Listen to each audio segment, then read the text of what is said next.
socialstudiesgames.us. We are on Unit 6. This is video 2. As always, this is based on the AP U.S. History Guidelines. Your learning goals today: be able to defend or criticize government involvement in the economy, define laissez-faire, define monopoly, try to apply it to your life. First of all, what does economy even mean? The easiest way to think of an economy is just think of a store. A store is where you can buy and sell goods. An economy is where things are made and produced, and that's what we're saying. This is what we're studying. What are we making? What are we selling? Why do we make it? Why do we sell it? What are the prices? What changes take place? That's basically where we're studying the transfer and exchange of goods, how it works, how it doesn't work, what we exchange, what we don't exchange, why we exchange it. That's economics. We have to rewind the clock. Today we have roads. 150, 200 years ago, the main means of transportation and for shipping goods were railroads. So they're very different. They are not equal. Yes, they can both ship goods and move people, but the rules are different. Anyone can use the road, but not anyone can use a railroad. The government used your money to build roads, and so you can use the roads whenever you want. You can travel freely across the country, no questions asked. You can also ship goods to any part of the country. If your business is to make computers, you don't have to worry about, how do I get my computers to the store? How do I get my computers to people so they can buy them? Just throw them in the back of your truck and drive them there, you goofball. Anyone can do it. The government paid for them, and we are the government. We control the government. Basically, we built roads for us. It's a great idea. Whenever I start a business, I don't have to worry. If I make pizzas, I don't have to worry. How am I going to get these pizzas to people? I'll just get on the road. No question. And that seems like a no-brainer, and that seems really stupid to ask. That wasn't the way it was 150 years ago. If I wanted to get whatever I was producing, if I made, well, they didn't have computers back then and they barely had typewriters. Let's imagine books. What's a book, Mr. Dietrich?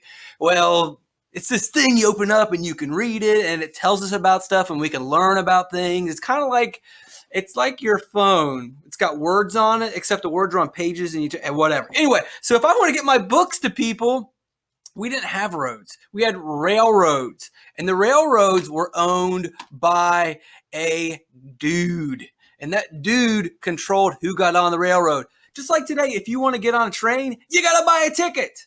If you want to put your books on the train, you got to pay to put your books on the train to ship them across the country. You can still do that today, but that was the only way then. And maybe you weren't shipping books. Maybe you were a farmer and you grew corn and you wanted to sell the corn in the city. You had to pay money to use that guy's train and pay money to use the guy's railroad. You couldn't just throw them in the back of your pickup truck and drive them to the market. That's what you can do today because the government got involved in our economy and said, we need to make it easier for people to start businesses. And it's easier to start a business when transportation is easy. So they built roads everywhere. We've done that now. Thank you, government. That's a good example of the government getting involved in the economy. Back then, 200 years ago, you had to use the railroad, and that means you had to do whatever the railroad owner said. You had to use the railroad to ship your corn, and if he said the price is $3,000, then you paid the $3,000 or you couldn't ship it there. There weren't any roads, and if you tried to throw your corn on the back of a wagon and your horse, by the time you got to the city, most of your crops would be spoiled. Also, if the farmer next door, he decides, now I'm going to use the train, you're competing against the guy who's using the train. He's going to outsell you. You had no choice but to pay that guy to use his train. Not the best economic system. Sometimes the government needs to get involved. And today we have roads. This is an example of the government getting involved. A lot of problems in the 18th and 19th century with shipping goods and having to use the railroads and the railroad owners unfairly price gouging and sticking it to the farmers. Today, we've learned from that lesson and the government got involved and the government has built roads and it's created a lot of different economic opportunities. Now you never think twice about starting a business about like, well, how am I going to get my goods to people? Well, you just drive there, you knucklehead. You can use semis, you can use anything. And that's an example of the government getting involved. One of the reactions 200, 150 years ago was the farmers realized they had a problem. The farmers did not like that the railroad owners were sticking it to them.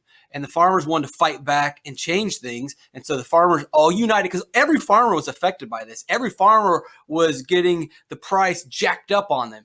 And so they all worked together and formed a group called the Grange. And a lot of different sectors of the economy have done this. Teachers have gotten together and they formed groups. Farmers form groups. Lawyers form groups.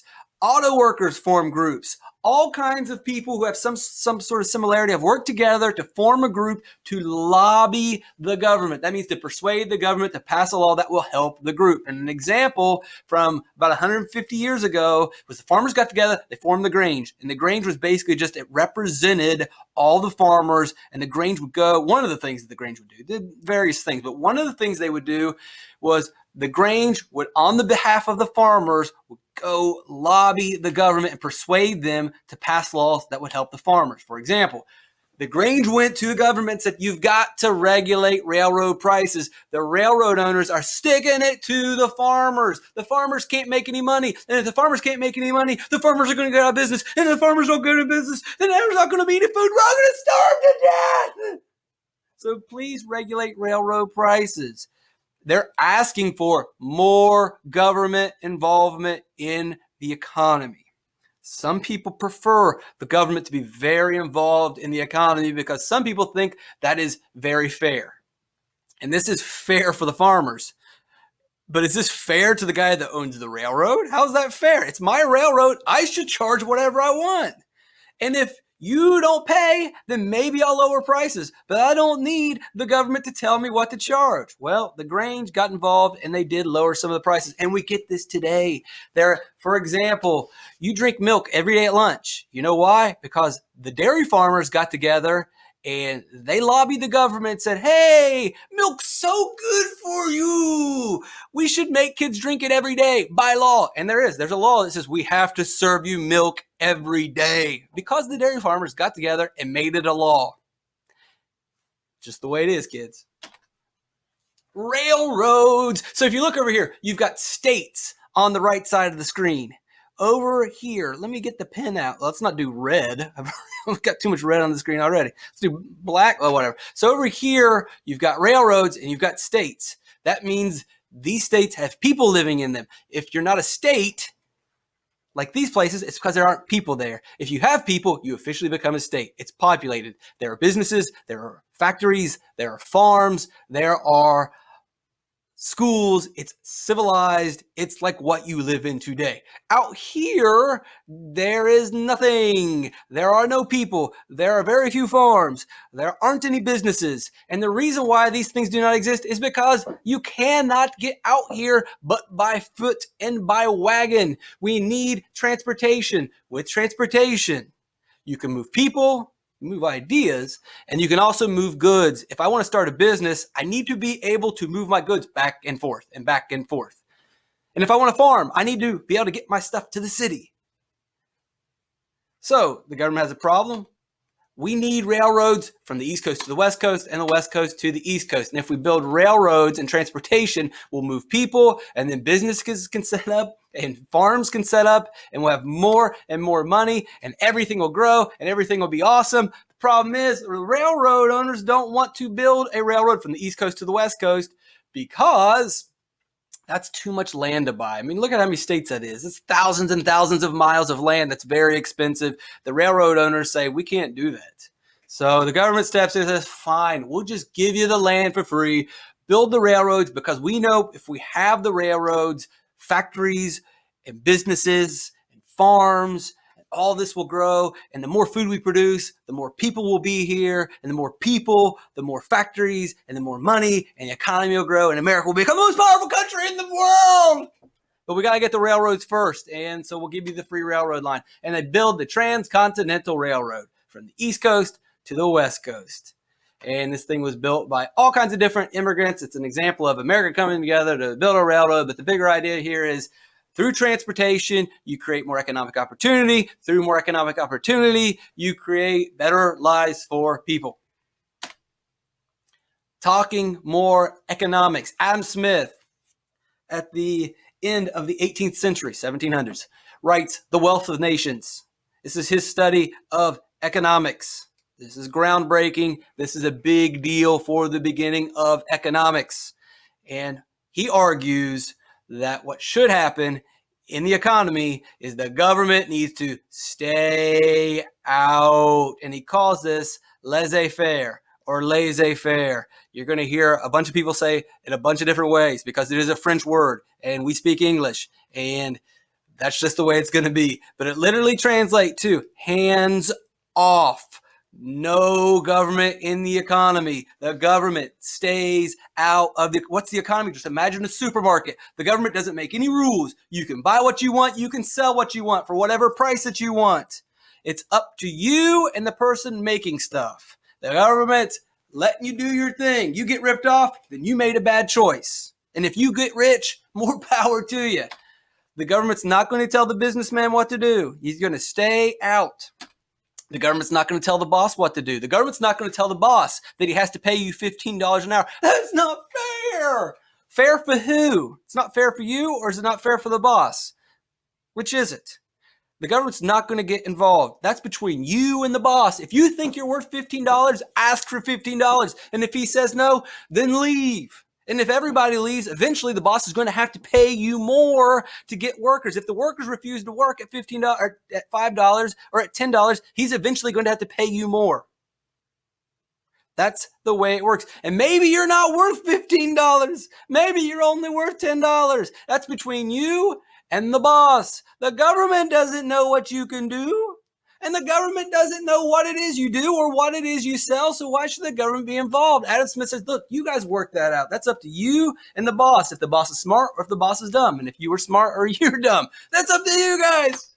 Hands off. The government isn't going to tell you what you should make or when you should make it or where you should make it. The government's not going to say, you know what, we think it's pretty stupid that you are making winter jackets in Florida.